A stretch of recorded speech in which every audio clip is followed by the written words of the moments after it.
Welcome to another episode of My Weird Prompts, an AI-generated podcast featuring the random prompts of Daniel Rosehill as answered by a revolving cast of friendly AI characters. Join us for deep dives into AI, technology, and whatever other random thing Daniel finds fascinating today. Subscribe on Spotify or your favorite podcatcher. Now, today's episode. This episode was generated using artificial intelligence. Please verify facts. Hey there, Herman and Corin. So you guys know that I don't really hold back that much on this podcast about what's going on in my life, and usually is what inspires a lot of the prompts. You guys know about the whole leak situation lately, and I refer to the great roof leak of 2025. There could have been the great roof leak of 2025, but became the great apartment and tenancy disaster of 2026 through a series of events which are the legal department of MWP says that we should not divulge. But in other dramatic developments, actually there was a ton of things happened in the last week. But one of them, amidst all the chaos of living between two apartments and dealing with some other stuff, was I got this email from this guy at a hospital. And he tried to contact me through 3 or 4 directions. So I initially thought it was spam or something, but then I opened it and I saw it was some guy from a teaching hospital here, and he said, some years ago you gave a swab, I think, or something like that, saliva swab. I actually remember it now.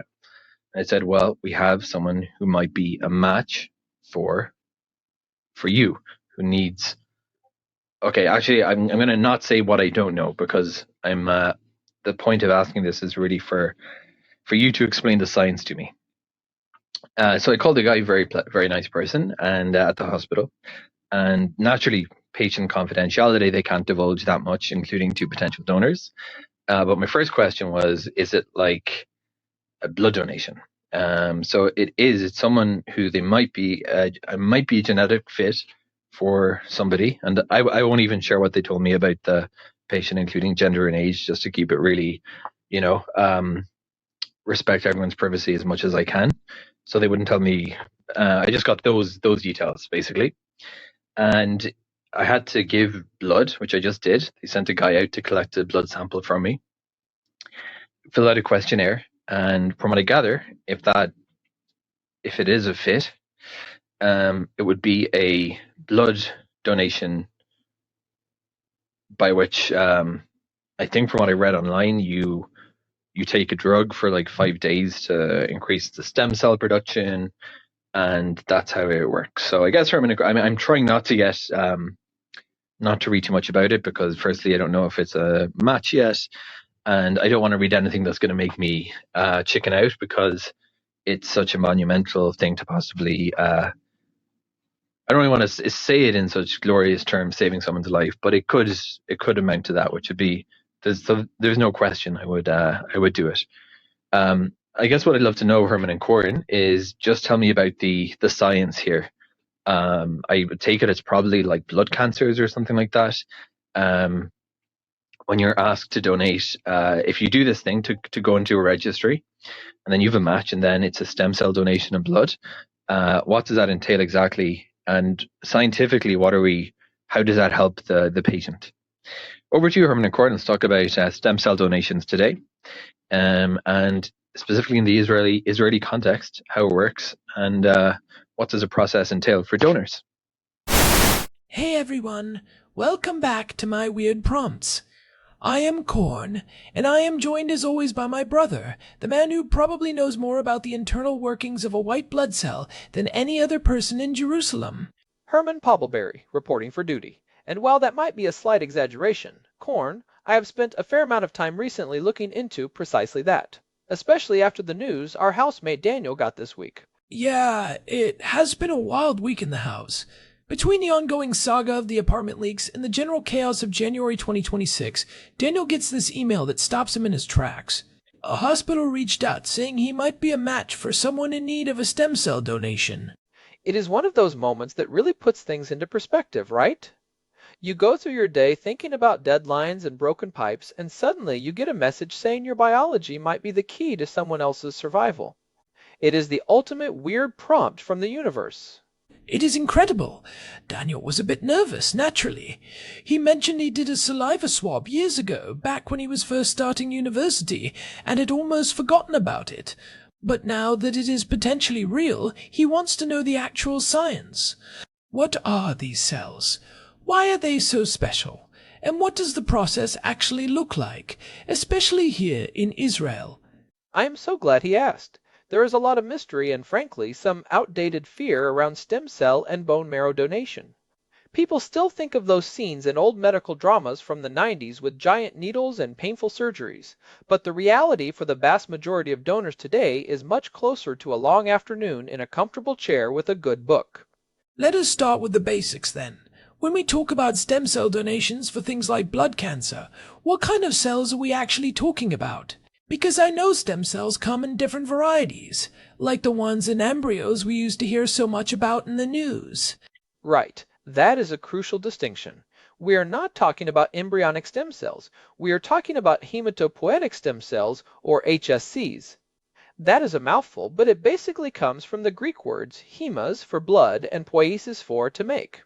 These are the master cells, the architects of your entire blood and immune system. They live primarily in your bone marrow, which is that spongy tissue inside your larger bones like your hips and your sternum. So they are like the factory workers that produce everything else, or maybe more like the foremen. They are the stem of the tree, hence the name. A single hematopoietic stem cell can divide and differentiate into every single type of cell found in the blood. We're talking red blood cells which carry oxygen, platelets which help your blood clot when you get a scrape, and the entire army of white blood cells. The neutrophils, the T cells, the B cells that fight off infection. They are constantly regenerating. In a healthy person, this factory is humming along perfectly, producing billions of new cells every single day. But in the cases Daniel is looking at, the factory is broken down. Exactly. For someone with leukemia, lymphoma, or certain types of severe anemia, the factory has gone haywire. In leukemia, for example, the bone marrow starts churning out massive amounts of abnormal, immature white blood cells.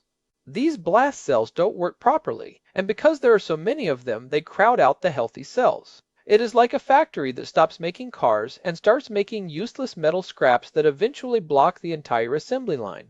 And that is where the donation comes in. You are essentially giving the patient a new set of factory workers? That is a great way to put it. You are providing a fresh, healthy population of these master cells that can move into the patient's bone marrow and start over. But before that can happen, the patient usually has to go through something called conditioning. This is the part people don't often see. They use high doses of chemotherapy or sometimes total body radiation to essentially wipe out their own diseased bone marrow. It is a process called myeloablation. It creates a total void. So it is a total reset. They clear the deck, and then they need the donor's cells to come in and rebuild the entire system from scratch. That sounds incredibly high stakes. If the donor cells don't show up or don't work, the patient has no immune system at all. Precisely. It is a point of no return procedure. And that is why the matching process is so critical. Daniel mentioned he was a potential match, and that is all about something called human leukocyte antigens, or HLA. Most people are familiar with blood types, like A positive or O negative. But for stem cell transplants, blood type is actually secondary. HLA markers are proteins found on the surface of most cells in your body. Your immune system uses these markers as a sort of biological ID card to recognize which cells belong to you and which ones are intruders. So if the HLA markers do not match closely enough, the patient's body would see the new stem cells as an invading force? Or even worse, the new immune system created by the donor cells might see the patient's body as the intruder. That is called graft versus host disease, or GVHD, and it can be very dangerous. This is why we need such a precise match. We usually look at 8 or 10 specific HLA markers. The best chance for a match is typically a sibling, because you inherit half of your markers from each parent. But even then, there is only a 25% chance that a sibling will be a perfect match. Which explains why these massive registries exist. If you do not have a match in your family, which 70% of patients don't, you have to look at the rest of the world. It is like trying to find a genetic twin who isn't actually related to you. Exactly. And this is where the Israeli context becomes really fascinating. Daniel Schwab went into a system that is actually world-renowned. Israel has one of the highest rates of registered donors per capita in the entire world. As of 2024, the Ezer Mizion registry has over 1 million people in it, with continued growth into 2026. For a country of about 10 million, that is a staggering ratio. I remember hearing that. Is it because of the military recruitment process? I feel like every Israeli I know joined the registry when they were 18. That is the secret sauce. Since 2005, the Ezer Mizion organization, which was founded by Moti and Bracha Zisser, has collaborated with the Israel Defense Forces. When young Israelis go through their induction at the Bakum Recruitment Center, they are given the option to give a simple saliva swab to join the registry. Because it is a moment of national service anyway, the opt-in rate is incredibly high. It is such a smart move. You have a constant influx of young, healthy people entering the system every year, and because they're young, their stem cells are generally more robust, right? Yes, clinical outcomes are generally better with younger donors, but it is not just about the numbers, Korn, it is about the genetic melting pot that is Israel. Because HLA markers are inherited, you are most likely to find a match with someone who shares your ancestral background. In Israel, we have people with roots from North Africa, Eastern Europe, the Middle East, Ethiopia, and Central Asia. This diversity makes the Israeli registry a global treasure. Ezer Mizion actually facilitates hundreds of transplants every year for people all over the world, from New York to Tokyo, because they might have that one specific Moroccan-Polish genetic combination that a patient needs. So, let us talk about what Daniel might actually have to do. He was worried about the process itself. He asked if it is like a blood donation. Is it? In about 90% of cases today, yes, it is very similar to a long blood donation. This process is called peripheral blood stem cell donation, or PBSC. In the past, the only way to get these cells was to go into the bone marrow directly, usually from the pelvic bone, while the donor was under general anesthesia. That still happens sometimes, about 10% of the time, especially if the patient is a child, because studies show that for pediatric cases, actual bone marrow can sometimes lead to better outcomes. Okay, so if Daniel does the PBSC version, how do they get the stem cells out of his marrow and into his bloodstream? Because you said they usually live deep inside the bones. That is the clever bit. A few days before the donation, the donor gets a series of injections of a protein called GCSF, or granulocyte colony stimulating factor. In Israel, the most common brand name is filgrastim. This protein is actually something your body produces naturally when you are sick or injured. It tells your bone marrow to go into overdrive and produce a massive amount of stem cells. And because there are so many, they start spilling out into the bloodstream? Exactly. They get pushed out into the peripheral blood. By the 4th or 5th day, the concentration of stem cells in the blood is high enough for collection. Now, Daniel should know that these shots can have some side effects. Most donors feel like they have a mild case of the flu. You might have some bone pain, especially in your back or hips, or a headache. This makes sense because your bone marrow is literally expanding and working overtime. It is a sign the medicine is working, but it is temporary. It goes away almost immediately after the donation. So he gets the shots for a few days, and then he goes to the hospital for the actual collection. What happens then? Does he just sit there with a needle? He sits in a very comfortable chair, usually for about 4 to 6 hours. They put a needle in each arm. Blood is drawn from one arm and goes into a machine called an apheresis machine. This is a specialized centrifuge that spins the blood at very high speeds. Because stem cells have a specific density, they are slightly different in weight than red cells or plasma. The machine can separate them out in real time. It collects them in a bag while the rest of the blood is returned to the donor through the other arm. So you are not actually losing much blood volume at all. You are just filtering out those specific master cells. Precisely. Your total blood volume stays almost the same. You can watch a movie, read a book, or chat with the nurses. By the end of it, you have a small bag of liquid that looks a bit like pinkish grapefruit juice. But that bag contains millions of life-saving cells. For the donor, the biggest challenge is usually just the boredom of sitting still for 5 hours. It is amazing that we have the technology to do that. It sounds so much less invasive than what people imagine. But what about that other 10%? If they do need to go into the bone marrow, what does that look like in 2026? Is it still the giant needles horror story? It is a surgical procedure, but it is very routine. If Daniel were asked to do a marrow donation, he would be under general anesthesia. Doctors use a special needle to withdraw liquid marrow from the back of the pelvic bone. There are no stitches, just a couple of small punctures that are covered with bandages. The main thing there is that the donor might feel some soreness in their lower back for a few days, similar to a bruise or the feeling after a very intense workout at the gym. But again, your body replaces that marrow within a few weeks. It is a highly renewable resource. That is an important point. You aren't losing anything permanently. Your body just makes more. It is not like a kidney where you only have two and you are giving one away. Exactly. It is more like donating blood, just a more specialized version. You are giving away a surplus that your body is expertly designed to replace. In fact, your body starts replacing those cells the moment the donation is finished. So, once that bag of cells is collected, the pink grapefruit juice, what happens next? I imagine time is of the essence. It is a literal race against the clock.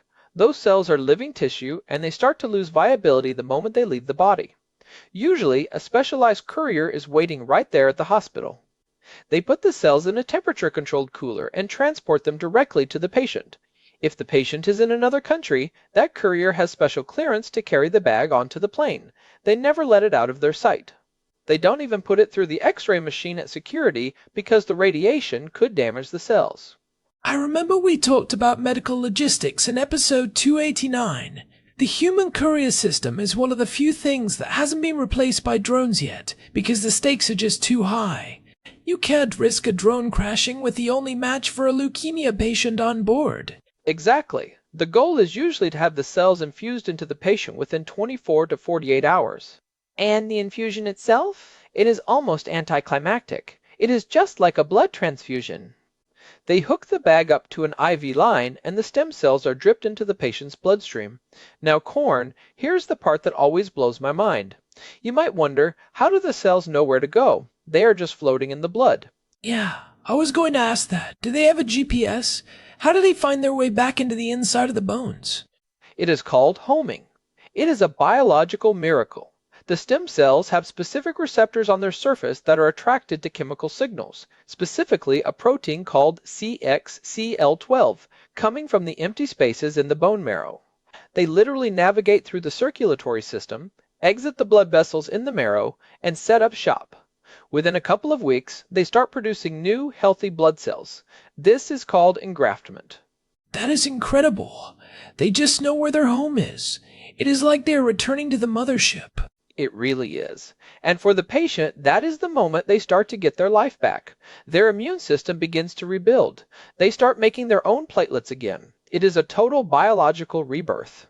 In many transplant wards, they actually celebrate the day of the infusion as the patient's new birthday. I can see why Daniel is feeling the weight of this. It is a lot to process. One thing he mentioned was the anonymity. He knows it is a match, but he doesn't know who it is. How does that work in the Israeli system? Does he ever get to meet the person? In Israel, and in most international registries, the donation is completely anonymous for at least the first year. This is for the protection of both parties. You don't want the donor to feel a sense of ownership over the patient, and you don't want the patient to feel an overwhelming debt they can never repay. During that first year, they can send anonymous letters through the registry. Dear donor, I am walking again. Dear patient, I am thinking of you. After a year, if both parties agree, they can choose to meet. I have seen those videos, Herman. They are the only things on the internet that still make me cry. Usually it is a year or two later and you see someone who was on the brink of death now healthy and vibrant, hugging the person who gave them those cells. It is powerful stuff. We actually discussed the ethics of medical anonymity back in episode 249, but in this context, it is all about the gift of life's being unconditional. In Israel, these meetings are often televised because they serve as such a powerful recruitment tool for the registry. It reminds people that the saliva swab they did 10 years ago actually meant something. You know, thinking about the Israeli context again, it strikes me how much this reflects the culture here. This sense of collective responsibility, or Arivut Hadadit. It really does. There is a phrase often cited in this context from the Mishnah. Whoever saves a single life, it is as if he had saved the entire world. In a small, tight-knit society like Israel, that isn't just a metaphor. People feel a very direct connection to one another. The fact that Ezer Mizion has built such a massive infrastructure, including their own specialized labs and collection centers, shows that this is a national priority. And it is worth noting that it isn't just for Jewish patients. The Israeli registry works with people of all backgrounds. There are huge efforts to increase registration in the Arab-Israeli community and among the Druze and Circassian communities. Absolutely. Because HLA markers are so tied to ethnicity, if an Arab-Israeli patient needs a match, their best hope is often within their own community. Ezer Mizion has been working hard to bridge those gaps because at the end of the day, leukemia doesn't care about your politics or your religion. It is just biology. So, if someone is listening to this and they aren't on a registry yet, what is the actual hurdle? Is it just the swab? That is it, a simple cheek swab. You can often order a kit online through Ezer Mizion here, or Be the Match in the US, or Anthony Nolan in the UK. Once you are in the system, you stay there until you are about 60 years old. Most people will never be called. The chances of being a match for a stranger are about 1 in 430. But if you are called, it means you are likely the only person on earth who can save that specific patient. That is a heavy thought. To be the only one. It is like being the only person with the key to a locked room where someone is trapped. It is. But as Daniel is finding out, it is also an incredible opportunity.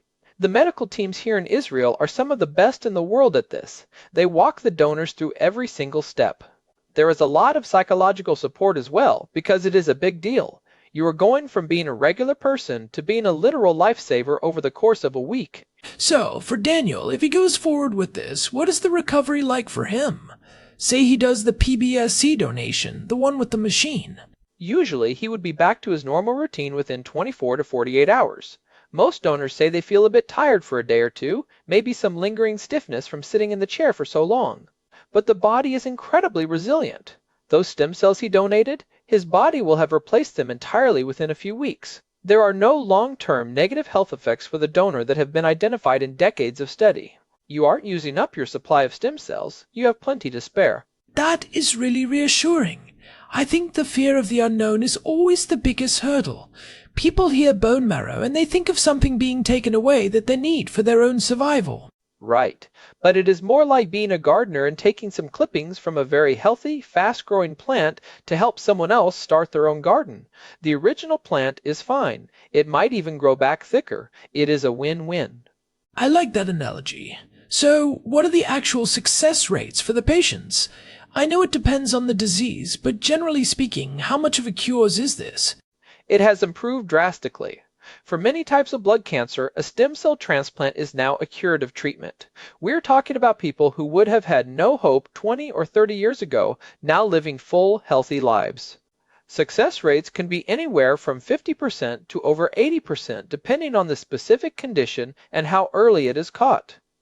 And the closer the HLA match, the lower the risk of complications like GVHD, which is why Daniel being a potential match is so significant.